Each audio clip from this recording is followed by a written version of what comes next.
ಯಾರೋ ಪ್ರಾಮಾಣಿಕವಾಗಿ ಅವರ ವ್ಯವಹಾರಗಳು ಮಾಡ್ತಾರೆ, ಅವ್ರಿಗೆ ಯಾವುದೇ ರೀತಿಯ ತೊಂದರೆ ಇಲ್ಲದೆ, ಯಾವುದೇ ಒಂದು ಭ್ರಷ್ಟಾಚಾರಕ್ಕೆ ಒಳಗಾಗದೆ ಅವರೆಲ್ಲ ಒಂದು ದಾಖಲೆಗಳನ್ನ ಮತ್ತು ಏನೇನು ಅವರ ಒಂದು ರೆಕಾರ್ಡ್ಸ್ ಅನ್ನ ಸೃಷ್ಟಿ ಮಾಡ್ಕೊಳ್ಳೋದು ಇರ್ತದೆ, ಅದೆಲ್ಲವನ್ನು ಕೂಡ ಆದಷ್ಟು ಮಟ್ಟಿಗೆ ಭ್ರಷ್ಟಾಚಾರ ರಹಿತವಾದಂತ ರೀತಿಯಾಗಿ ಆಗಬೇಕು, ಪಾರದರ್ಶಕವೂ ಆಗಬೇಕು ಅಂತ ಅವರು ತಗೊಂಡಿರ್ತಕ್ಕಂಥ ಕ್ರಮ ಇವತ್ತು ನಿಜವಾಗ್ಲೂ ಕೂಡ ಈ ರಾಜ್ಯದಲ್ಲೇ ಒಂದು ದೊಡ್ಡ ಕ್ರಾಂತಿಯನ್ನೇ ಅವರು ನಿರ್ಮಾಣ ಮಾಡಿದ್ದಾರೆ ಅಂತ ನಾನು ಹೇಳೋದಕ್ಕೆ ಬಯಸ್ತಾ ಇದ್ದೀನಿ. ಇದು ಸುಲಭವಾದ ಕೆಲಸ ಅಲ್ಲ. ರೆವಿನ್ಯೂ ಅಂತ ಹೇಳಿದಾಗ ಡಿಪಾರ್ಟ್ಮೆಂಟ್ ಬಹಳ ಜಟಿಲವಾದಂತಹ ಒಂದು ಇಲಾಖೆ ಮತ್ತು ಇದರಲ್ಲಿ ಏನೇ ಮಾಡೋದು ಕೂಡ ಸೂಕ್ಷ್ಮತೆಯಿಂದ, ಯಾಕಂದ್ರೆ ನೇರವಾಗಿ ಜನರಿಗೆ ಎಫೆಕ್ಟ್ ಆಗ್ತದೆ.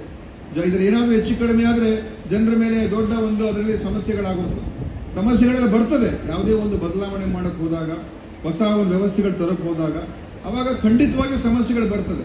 ಆದರೆ ಆ ಸಮಸ್ಯೆಗಳನ್ನು ಬಗೆಹರಿಸಿ ಅದಕ್ಕೆ ಏನೇನೋ ಅದಕ್ಕೆ ಪರಿಹಾರಗಳನ್ನು ಹುಡುಕಿ ಸರಿಪಡಿಸುವಂಥದ್ದೆಲ್ಲ ಕೆಲಸಗಳು ಮಾಡಿ ಒಂದು ಹೊಸ ವ್ಯವಸ್ಥೆಗೆ ಹೋಗುವಂಥದ್ದಾದಾಗ ಆ ಮಧ್ಯ ಭಾಗದಲ್ಲಿ ಟ್ರಾನ್ಸಿಷನ್ ಪೀರಿಯಡ್ ಅಂತ ಏನು ಹೇಳ್ತೀವಿ, ಆ ಸಂದರ್ಭದಲ್ಲಿ ಸ್ವಲ್ಪ ಸಮಸ್ಯೆ ಆಗ್ತದೆ, ಆಗಿಲ್ಲ ಅಂತ ನಾನು ಹೇಳೋದಿಲ್ಲ. ಆದರೆ ಈಗ ನಾವು ಒಂದು ಹೊಸ ವ್ಯವಸ್ಥೆ ಮುಂದಿನ ದಿವಸಗಳಲ್ಲಿ ಅನೇಕ ಜನರಿಗೆ ಇವತ್ತಿನ ದಿವಸ ಒಂದು ಒಳ್ಳೆಯ ಒಂದು ಏನು ದಾಖಲೆಗಳನ್ನು ಪಡ್ಕೊಳ್ತಕ್ಕಂಥದ್ದು, ಮ್ಯೂಟೇಷನ್ ಪಡ್ಕೊಳ್ತಕ್ಕಂಥದ್ದು, ಅವರ ಸರ್ಟಿಫಿಕೇಟ್ಗಳನ್ನು ಪಡ್ಕೊಳ್ತಕ್ಕಂಥದ್ದಕ್ಕೆ ಇವತ್ತು ಒಂದು ಆಧುನಿಕವಾದಂಥ ವ್ಯವಸ್ಥೆಯನ್ನು ಎಲ್ಲ ಎಲೆಕ್ಟ್ರಾನಿಕ್ ಸಿಸ್ಟಮ್ಸ್ ಅನ್ನು ತಗೊಂಡು ಬಂದು ಪಾರದರ್ಶಕವಾಗಿ ಮಾಡ್ತಕ್ಕಂಥದ್ದು ಆಗಿದೆ.